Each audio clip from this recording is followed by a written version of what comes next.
I want to talk today about some things that are almost never really discussed when we're talking about health, and they are really relevant with this whole pandemic picture that's going on.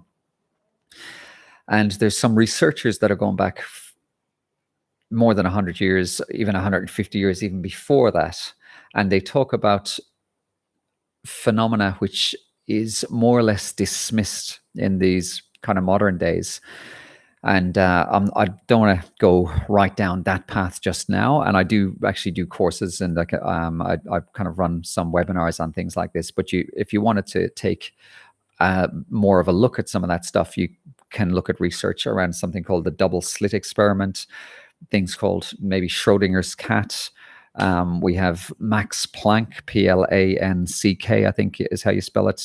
Niels Bohr, Bohr, from memory. And these guys have done proper normal, I guess, very crazy scientific studies, which show us that there is a lot more going on than just our perception of what we perceive as reality. And this actually relates to what's going on with this pandemic as well. A fellow of particular interest in relation to discussion is a fellow called Rupert Sheldrake, and he has I always get the name of this one mixed up, but he has this concept called morphological resonance, and he's infamous for doing telepathic studies on animals, including dogs. And the results of his studies are fairly hard to dismiss. They're quite convincing, and it does look like dogs, for example, pick up on whether their owners are going to come home early or when they're going to come home and whatnot. And even little things like when I was a little bit younger, when we had those old phones that you had plugged into the wall with the handles on them, it was a very regular phenomenon where people would say, oh, I knew it was going to be that person who was going to call, or I felt you were going to ring me, or I felt I had to call you, and the other person say, I was expecting your call. This is something that just was a part of life, a part of our existence.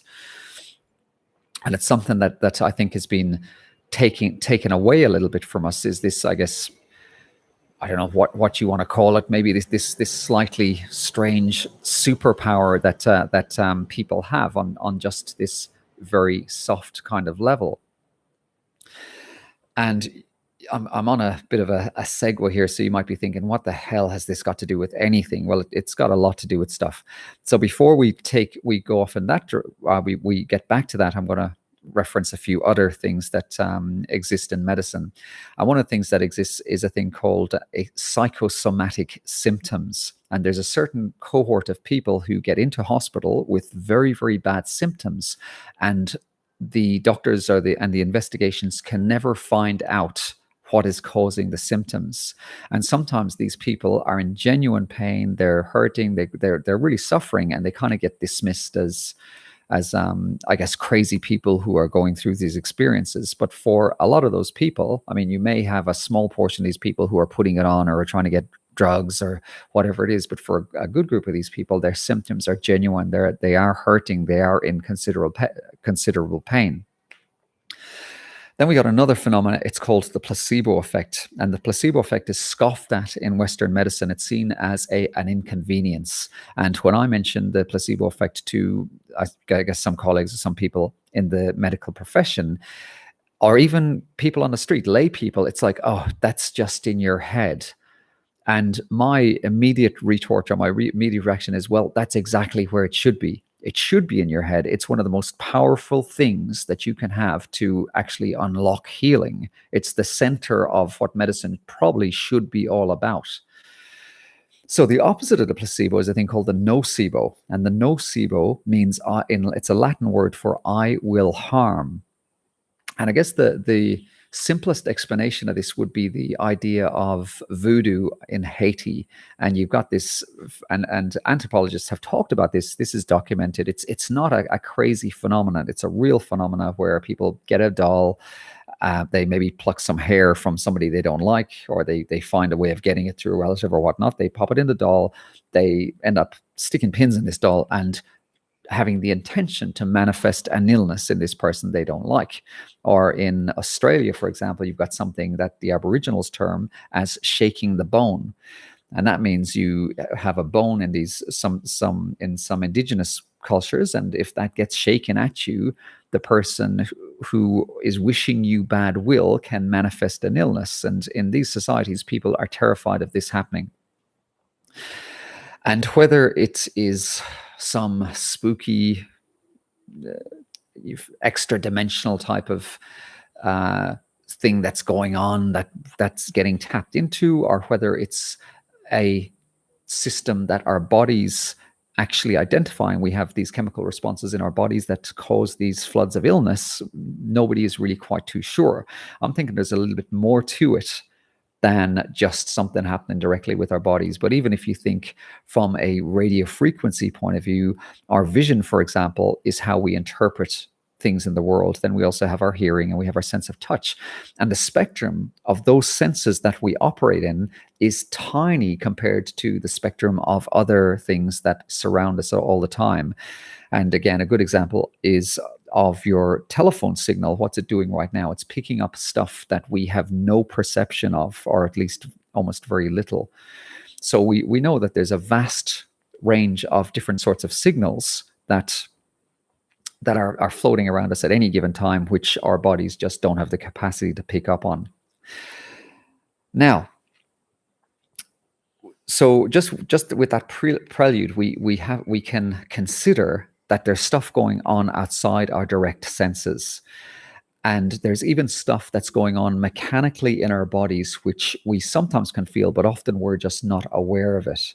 And the impact of fear in our body is very, very powerful. And we got these two mechanisms. We got an adrenaline response and we got a cortisol response. An adrenaline response is that initial heavy fear that you get if something immediately happens. Somebody steps in front of your car, or a dog attacks you, that big spike in your blood pressure, your skin goes all weird, and your perception changes.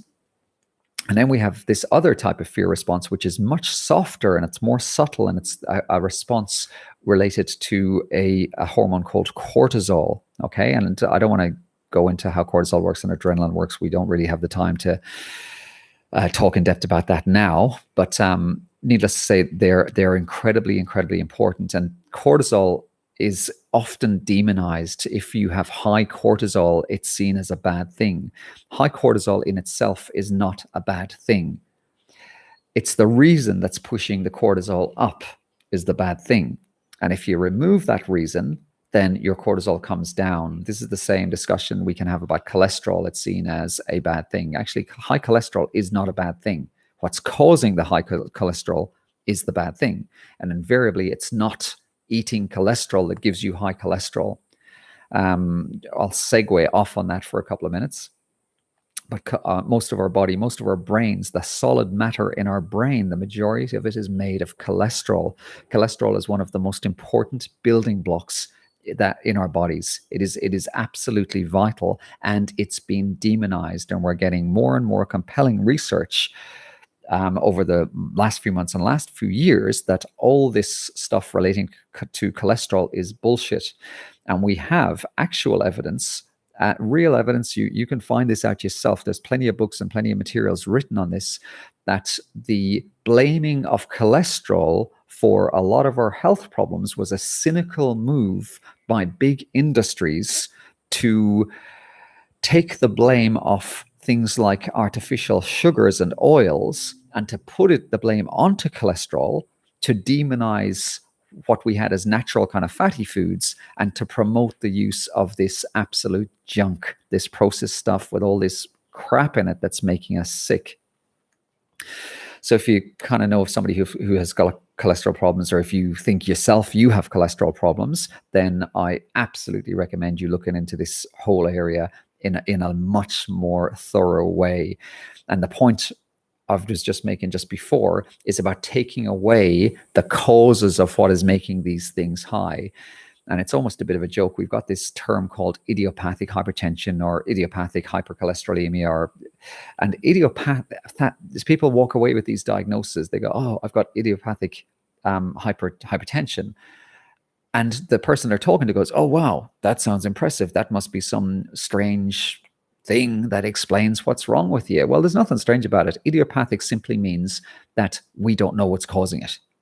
So it's almost as absurd as, me saying, hey, close your eyes, and me smacking you in the face, giving you a black eye, and taking the blindfold off and going, well, you didn't see me. You've no proof I actually did that. It's an idiopathic black eye. And people, oh, well, that explains it all then. It's absurd. It just doesn't make sense. Okay, so now we're going to get back to pandemics and a little bit of stuff around that. If we have this suggestion that is being thrown at us all day long, little ticker boxes in the corners of screens, and doctors talking about it, and the people on the bus talking about it, and your friends and your family, and going, oh, what are the numbers now? And we just have this scenario set up that we have this new thing in our consciousness. And in relation to the stuff I started talking about at the beginning of this conversation, our consciousness, whether it's this spooky thing or this mechanical thing, manifests stuff. And this is really important. So we are now in some places coming into what we call flu season.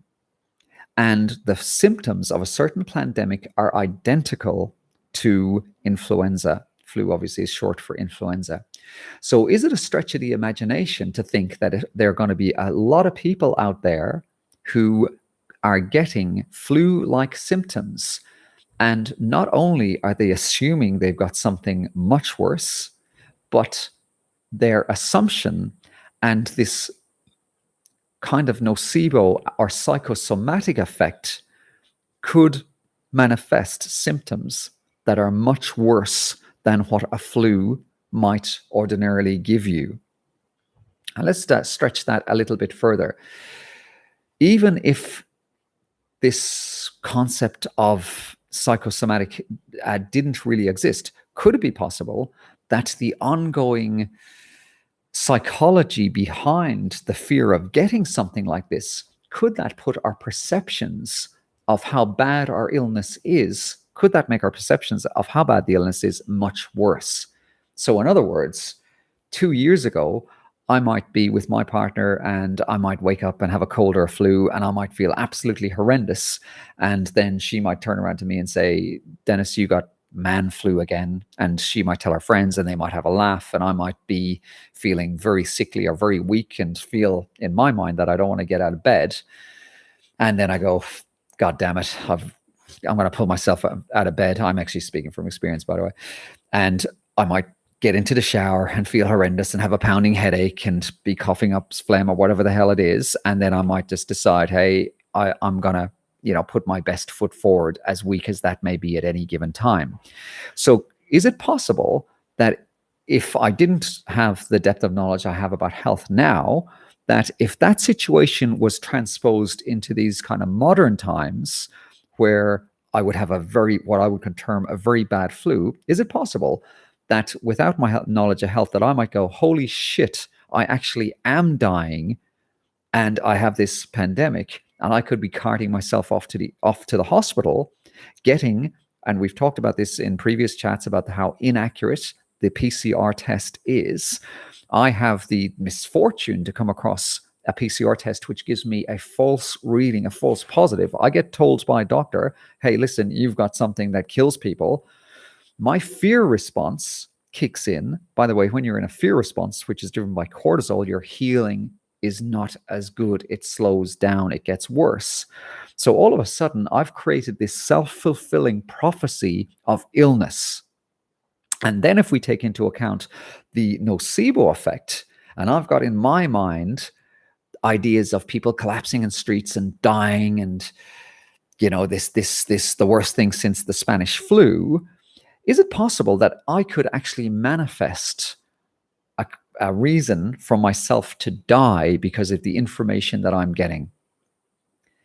So I'm throwing this out there as a question to anybody who takes that question. I don't want to put words in anybody's mouth, but I can tell you my answer to that. My answer is it's an absolute definite yes.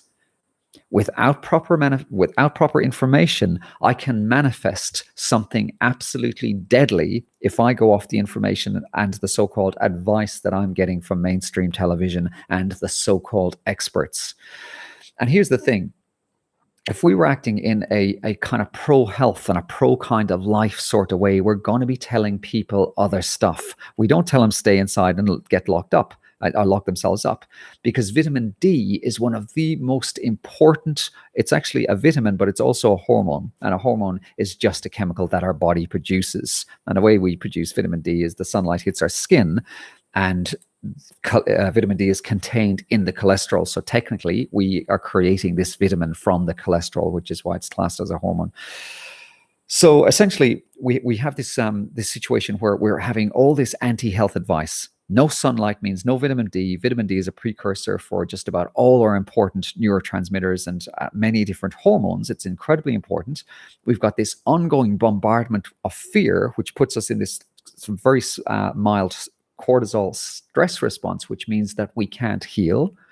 We have this manifestation of something terrible is going to happen to us. And we have this idea that we could die if we get symptoms which otherwise we might trivialize. And not only that, 2, 3, 4, 5 years ago, if I had these flu-like symptoms and I was told it's nothing, you're going to get better, there is a placebo effect that can happen behind those words, where hearing that can actually trigger me to get better. And we're now absolutely missing out on this as a society. So when I hear things like the second wave or the third wave or these mutations, we are at risk of having a global population being manipulated towards having very, very serious reactions to different types of influenzas in the future. And influenzas have always been deadly to certain portions of the population. Again, I used to work in intensive care. I turned off ventilators on people with influenza years and years and years ago, and even decades ago.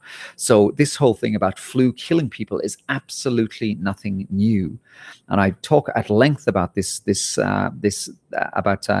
what we term, there's only two metrics that we should be looking at. They are intensive care ventilated hospital admissions and their all-cause mortality. And we compare mortality from this year and the year before and the year before to previous years. One of the things that we have to be absolutely aware of at the moment is we're rolling over the COVID figures. We've never done this with influenza. We have a start time at the beginning of the year and a stop time at the end of the year. But now, for some reason, we're actually lumping 2020 in and along with 2020 and 21. Okay? So the point of this whole discussion is be absolutely, and I say this pun intended or not as the case may be, deadly careful with what you're listening to. It can kill you. Okay? Be critical of the information that you're getting. For example, the statistics and having this rollover of the figures that we're getting. And also we have to have this focus of healthiness and manifesting wellness. So again, it's a bit of a theme of the discussions I'm doing. Turn off your television. Walk away from this bullshit information that the so-called experts are giving us, because it's not accurate information. And again, I'm not calling myself an expert about this, but what I can do through working for many years in health, I can look at what the experts are saying and I can discern whether their information is accurate and appropriate. And I don't say this lightly, but the majority of information from the mainstream guys that we're supposed to be listening to is absolute rubbish. And the guys that are putting out fantastic information are getting censored. So you have to be careful with what you're listening to.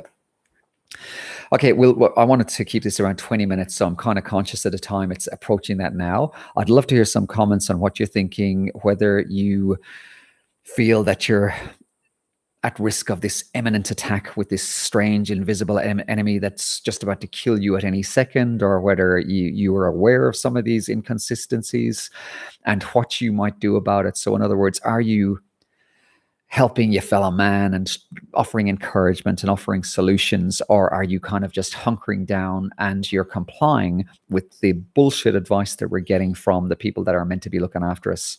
Again, give us some feedback in the comments. I'd love to know what you think. I'll be putting together another chat fairly soon.